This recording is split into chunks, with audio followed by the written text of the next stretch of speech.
Cebolinha, psicopata.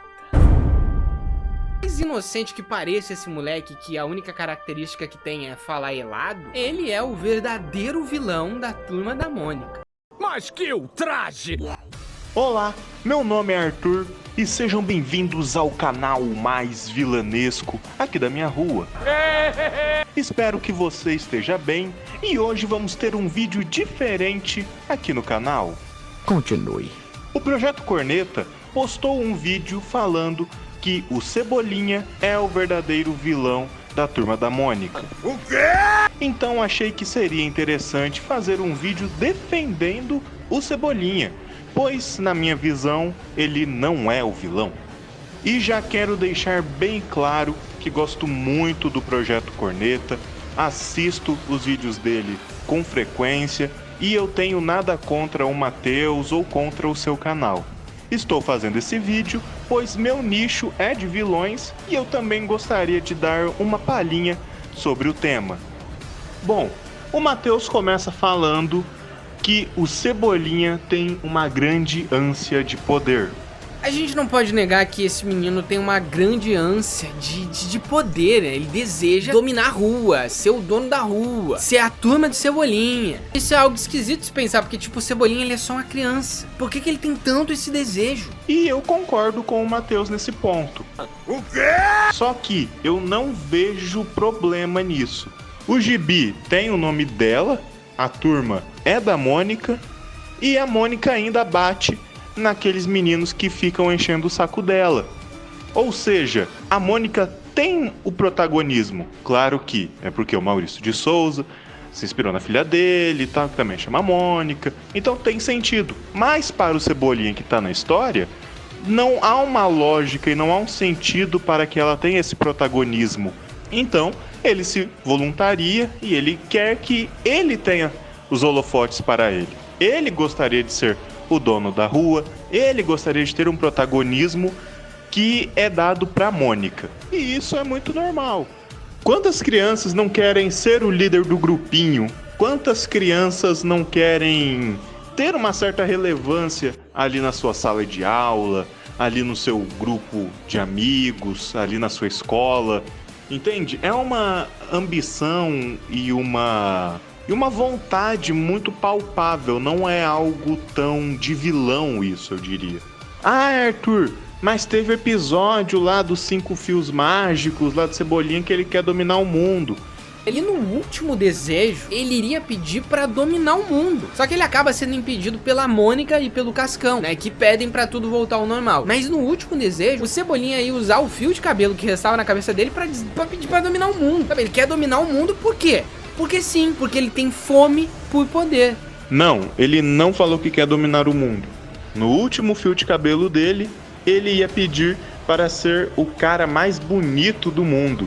Pois é, esse fiapo que vai me transformar no garoto mais bonito da galáxia. Ele vai dominar o planeta. Ai, Arthur, mas no episódio antes ele falou que iria dominar o planeta. Mas é lógico isso. Se você é um desenhista e você pode realizar qualquer desejo seu, você vai desejar ser o melhor desenhista do seu bairro ou você vai querer ser o melhor desenhista do mundo? Se você é um atleta, você vai querer ser o melhor atleta do seu bairro ou você vai querer ser o melhor atleta do mundo? Essas ambições são comuns do ser humano, entende? Com o Cebolinha não é diferente. Ele quer ter esse protagonismo, ele luta e batalha para conseguir ter essa relevância no grupinho. Só que essa vontade que ele tem de ser notado, essa vontade de ter um destaque maior no grupo, ele consegue escalonar isso para ter um destaque a nível mundial. Faz sentido isso na cena ali do desenho. Depois o Matheus conta que teve um episódio em que o Cebolinha voltou no passado e apagou a Mônica da existência. Quando ele volta pro futuro, a Mônica não nasceu. Ou seja, ele apagou a menina da existência. E você sabe por que ele fez isso? Só porque ele apanhava dela. Então ele deleta a Mônica da linha do tempo original, viajando no tempo, porque ele não consegue ser maduro o suficiente pra parar de implicar com ela. E mais uma vez, eu não vejo tanto problema nesse episódio. Porque assim, o Cebolinha tem 7 anos de idade. E crianças, normalmente elas não têm uma noção muito grande do que está falando e do peso da fala delas. Inclusive, uma criança querer que uma pessoa suma, seja por estar brava ou não é algo tão anormal. Eu ia pedir para que os nossos pais não existissem. A gente ia poder fazer tudo o que quisesse na hora que quisesse. E a gente seria livre, ia poder se divertir o tempo todo. Oi, Claire. Morra! Fazem! Ah, é? Pois eu queria que você não fosse o meu pai. E quando ela fala isso, ela não vai conseguir concretizar. Só que no desenho da Turma da Mônica é totalmente diferente. Para ele sumir com uma pessoa que bate nele o tempo todo, é só ele ir no laboratório do amigo e voltar no tempo. É simples. E se fosse simples assim, isso aconteceria em diversos outros desenhos e em diversas outras situações. Claro que é errado e tudo mais, mas eu não acredito que isso taxe o Cebolinha de vilão. E depois ele vai falar sobre a Turma da Mônica jovem e que o Cebola faz mal pra Mônica. O Matheus cita, por exemplo, um trecho do Turma da Mônica jovem Sombras do Futuro. Sombras do Futuro, a Mônica fala isso aqui. A verdade é que o Cebolinha nunca alcançou as minhas expectativas. Nunca foi o cara que eu sonhei que ele fosse. Eu devia ter desistido dele há muito tempo. Mas pra mim isso seria como admitir a derrota. E a gente consegue perceber o quão mal o Cebola jovem faz pra Mônica nessas histórias da Turma da Mônica jovem. Mas isso é uma questão da Mônica, não é o Cebola. O que ela fala e que o Matheus lembra aqui foi que o pessoal todo lá da família, os amigos, shippava muito ela com o Cebolinha. Quando eles eram pequenos, falavam, vocês foram criados um pro outro, super certo, pô, casalzão e tal. Mas não era talvez isso que a Mônica queria. As intenções da Mônica eram umas e que não necessariamente o Cebolinha fosse suprir essas necessidades, suprir esses gostos que a Mônica tinha ou tem por um cônjuge, entende? E o Matheus comenta sobre o dia que o Cebola beijou a Penha. Em algumas histórias atrás, ele acaba beijando a Penha na frente da Mônica com o intuito de ficar com a Mônica. É muito confuso, mas é exatamente o plano dele. E a Mônica fica, mas tá maluco? Só que não foi bem assim. A Penha chantageou o Cebola. Ela tinha armado ali uma arapuca pra Mônica e ia denunciar ela pra polícia, porque a Mônica tinha quebrado lá a casa que era da Penha, eu já não lembro direito. Mas era uma casa que não era da Mônica, a Penha gravou isso e ela ia mandar pra polícia e ia ter toda essa repercussão. E nisso ela chegou pro Cebola e falou, ó, você me beija, a gente finge ser namorados e tudo mais, e aí eu não acabo com a vida da Mônica. E aí o Cebola então decide ficar ali com a Penha. E aí depois o Matheus fala da invasão dos robôs zumbis. Se a Mônica não gosta do Cebola, ele simplesmente enlouquece, sabe? Ele vira uma pessoa maluca se ele não tem a Mônica. E a gente consegue ver isso em Turma da Mônica Jovem e nas linhas do tempo alternativas, como na história Turma da Mônica Jovem Invasão dos Robôs Zumbis. Esse futuro apocalíptico aconteceu por conta do Cebola. O Cebola que criou essas nanitas no futuro, porque ele não conseguiu ficar com a Mônica, então a única maneira de esquecer ela era trabalhando em um projeto. Mas eu não concordo também com esse ponto do Matheus, porque ele não criou aquilo visando acabar com o mundo, entende? Ele criou as nanitas para estar fazendo cirurgias, para estar melhorando a vida das pessoas, e de fato elas começaram a fazer isso.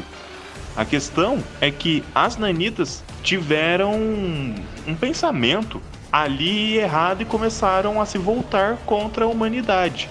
Não por culpa do Cebola ali, não foi ele que programou para elas fazerem isso. Não era a ideia dele causar toda aquela destruição. E depois o Matheus vai falar sobre o arco Umbra e de como o Cebola não estava se importando com a segurança dos seus amigos. Que ele levou a turma pra esse lugar sabendo que eles poderiam morrer, sabendo que as lendas eram reais e sabendo que ele podia captar na filmagem dele um fantasma que ia tornar ele famoso. Ou seja, ele não pensou nos amigos dele, ele não pensou que alguma coisa de ruim poderia acontecer. E nisso eu concordo com o Matheus. O quê? Já que o Cebola sabia que os fantasmas eram reais e que corriam riscos reais, ele não deveria ter ido. Eu entendo que é um negócio bem errado e que ele não deveria ter ido e que o Cebola estava errado na história. E depois o Matheus fala que o Cebola se tornou um ditador no futuro. E tudo isso rola por quê? Porque no futuro o Cebola ele se torna um ditador conhecido como 5 Fios. E eu não concordo muito com isso daí não. Ele apenas se tornou porque ele estava de posse de uma máscara feita pela jumenta voadora, que torna o indivíduo do mal. Ele faz com que ele cometa maldades, seja alguém mais voltado para o lado do mal. Entende? Então, por isso, com posse dessa máscara, é que o Cebola virou um ditador, chamado 5 Fios. Ai, Arthur, mas o Chaveco fala que ele era o vilão e tem um quadro lá do gibi que ele fala e tal. Mas eu não concordo muito com o que está escrito. Pois aquela frase do Chaveco foi em uma situação em que o Cebola percebeu que estava fazendo as coisas errado e estava querendo contornar as coisas. Só que aí o Chaveco fala, ah, mas você tá querendo arrumar agora e tal, mas você sempre fez os negócios errados e tudo mais. Mas não que ele tivesse causado aquilo tudo de propósito, não que ele fosse naquele momento um vilão ou que ele fosse se tornar um. E outra coisa, nesses gibis da Turma da Mônica jovem, eles utilizam a palavra vilão e vilã muito levianamente. Alguém que você não gosta, alguém que tá te fazendo mal, você já tá chamando de vilão. É mais uma ofensa, é mais um chamar de alguma coisa ruim, entende? Não que necessariamente ele fosse o vilão. Então é isso, pessoal. Muito obrigado a você que assistiu até aqui. Se gostou desse vídeo, deixe o seu like. E se gostou da ideia, do tema aqui do canal, se inscreva e até o próximo vídeo.